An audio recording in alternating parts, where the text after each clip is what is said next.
You know, the real rich like to keep their names out of the media. We've got no idea who they are, but they're not in Forbes, okay? In 2024, the 5 richest people in the world, according to Forbes, are Bernard Arnault with a net worth of $235 billion.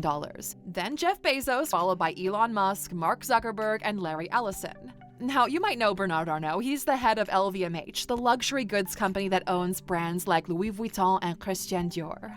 4 out of the 5 on this list live in the United States, while Bernard Arnault stays in France.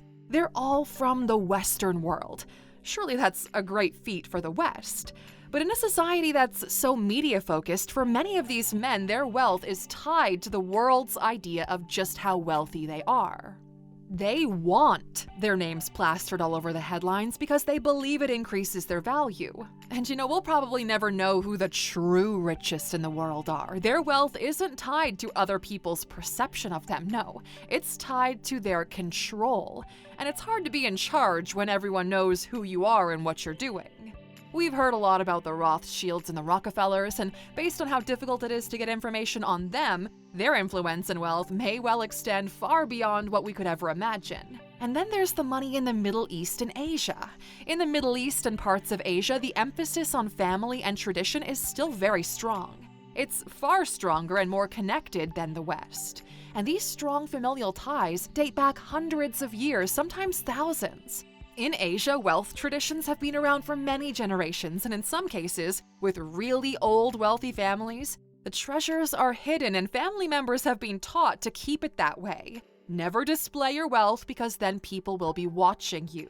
And if they're watching you, it'll be a lot harder for you to control and manipulate them in a way that still endears you to them. Show just enough to let them know you're above them. Now, this isn't the case for everyone, of course. There are many opulent rich people in Asia, but they would still prefer to not have their names on the Forbes billionaire list. In Asia and the Middle East, the way they choose to display their wealth is influenced by cultural norms, generational shifts, and broader social and economic factors. So what can we learn from the quietly affluent people of the world? We might not know their names, but we hear the whispers of their wealth, and it's in these whispers that we can learn some lessons. Welcome to Alux. Not just lessons on making money, but lessons on how to carry yourself like you have nothing to prove and no threat of losing anything. You don't need money and power to move through life this way. Sure, they can hand you that confidence and assurance on a silver platter, but you could also learn it yourself.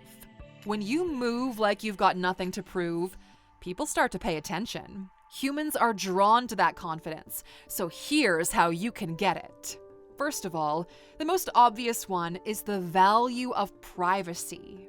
External validations are a distraction. When you consider what other people will think of you, you start steering yourself in a different direction. The only way to truly know what direction you want to go in is for you to do it without announcing it to the world. When you value your privacy, you can focus on your growth and goals without worrying about how they fit in with what the world expects. Staying private gives you control over your story. When you share yourself with the rest of the world, everyone chimes in and creates a narrative for you. You've got no control over this narrative, and the stories they make up about you will influence their opinion of you. This could lead to them not wanting to work with you in the future or judging you harshly. And you don't have to do anything wrong for them to do this. Sharing yourself means opening yourself up to that scrutiny. And the real rich, they don't want that scrutiny. So to implement this lesson into your life, limit what you share on social media. The constant need for external validation is too distracting. If you've got big goals, you need laser focus. This seems counterintuitive in a world where a company's success depends on its online presence, but you are not a company, you are an individual. Even if you own a company, you don't have to be at the forefront of it. You can put somebody else there in your place. You're a stronger leader when everyone else doesn't know that you're the one leading. Secondly, for the rich, family is the foundation and legacy is the goal. For many people, the idea of working so hard to make more money than you can spend in this lifetime seems pointless. We want to be wealthy, but we don't necessarily need billions. We just want enough to comfortably live for the rest of our lives. The loud rich love money, but they're also driven by validation. They want people to know how successful they are, how hard they work, how their ideas have changed the world. The quiet rich are driven by legacy. They have more money than they need in this lifetime and the next. They don't want anyone to know about it though, so they're not driven by fame and validation. They want their wealth, name, and value to be passed down in the family. That's the most important thing to them. There's seldom just one person behind the anonymity. It's big families, and they're held together by their beliefs and traditions. They keep the power and wealth in the family, and they don't risk it by making themselves targets. The rest of society is running away from this family dynamic. People are more nuclear and isolated, and many people don't even see their extended family unless it's a special occasion. For the quiet rich, their family is their life. If this is something you want to emulate, then keeping your family close is important. You need to have regular family events, not just meet once or twice a year. In your immediate family, this can look like no more dinners in front of the TV, but rather eating together every night at the dinner table.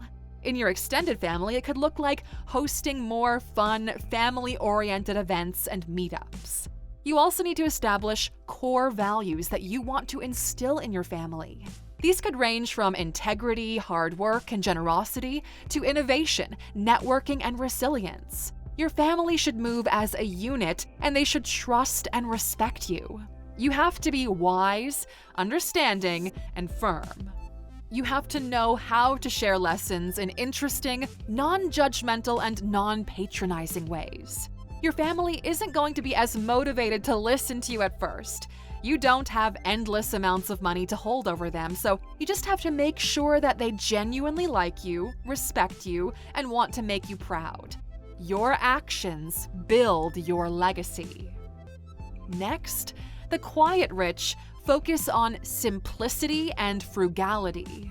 Well, simplicity and frugality for them, not for us. The most expensive jewels are hidden in a safe and not worn. The paintings are displayed in hallways with secret codes shown only at the most exclusive dinner parties. The custom luxury cars are tucked away in the underground parking, only taken out on special occasions.